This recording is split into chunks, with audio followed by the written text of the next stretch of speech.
ಅದಕ್ಕೇ ಬಂದು ನಿಂತಾನೆ ಅಲ್ಲಿ ಮುಂದೆ ಯಾಕಂದ್ರೆ ಭಾಳ ಹುಡುಗಿ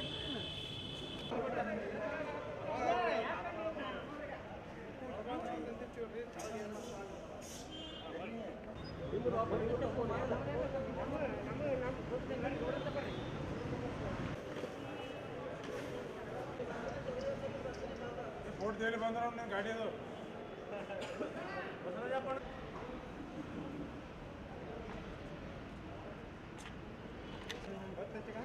नंबर एक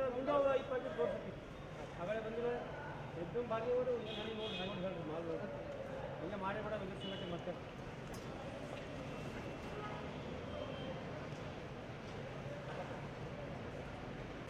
ಹಾಕ್ರಿ ಹಂಗೆ ಹ್ಞೂ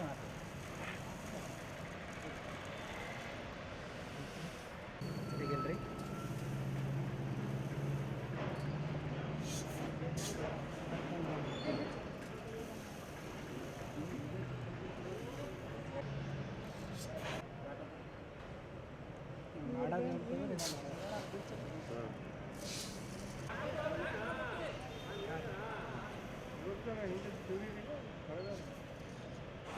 महाराष्ट्र बರ್ತದೆ ಸರ್ ಹೌದು ಸರ್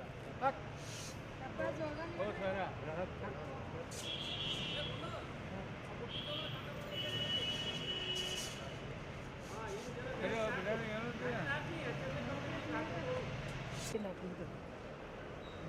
ಬಿಟ್ಟಿತ್ತು ನೋಡ್ಕ ಸುಳ್ಳಾಗ ತೆಗಿಲಿಕ್ಕೆ ಫೋಟೋ ಬರ್ತದೆ ನಿನ್ನ ಏನು 20 ಕಿಲೋ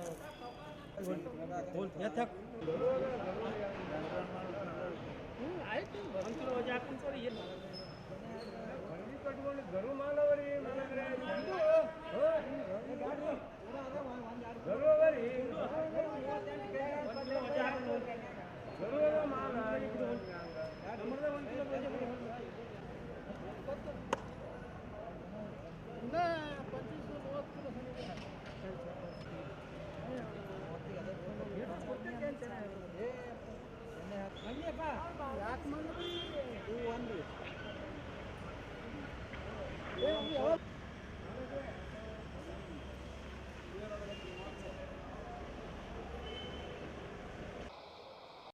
हम यहाँ कलबुर्गी शहर कर्नाटक के कलबुर्गी शहर के एपीएमसी यार्ड से एपीएमसी ट्रेडर एसोसिएशन के सेक्रेटरी बात कर रहा हूँ। हर साल कलबुर्गी डिस्ट्रिक्ट तुअर की फसल में नंबर 1 रहता था। इस साल एक्सेसिव रेनफॉल बारिश और विल्ट डिसीज़ की वजह से तकरीबन 2 लाख हेक्टर से भी ज़्यादा तुअर फसल को नुकसान हुआ है। एक अंदाज़ा के हिसाब से कम 16 लाख क्विंटल तुअर का जो पैदावार होने वाला था उसको इफेक्ट हुआ है, कम हुआ है 16 लाख कुंटल। तो इस वजह से क्या है ना, ये तो गुलबर्गा शहर में जो एपीएमसी यार्ड का जो अराइवल्स आता था, तुअर का फसल का अराइवल्स आता था, वो बहुत ही कम हुआ है। यहाँ पे कम से कम हर रोज़ कम से कम 15 से 20 हज़ार थैले का कुंटल का आवक होता था। अभी तकरीबन 1000 से 2000 कुंटल की आवक है। फार्मर्स को भी बहुत बड़ा नुकसान हुआ है और ट्रेड सेक्टर को भी बहुत बड़ा नुकसान हुआ है। सरकार को मैं रिक्वेस्ट करना चाहता हूँ कि किसानों को फसल बीमा योजना से उनको इंश्योरेंस का पैसा देके उनको थोड़ा सा हेल्प किया जाए।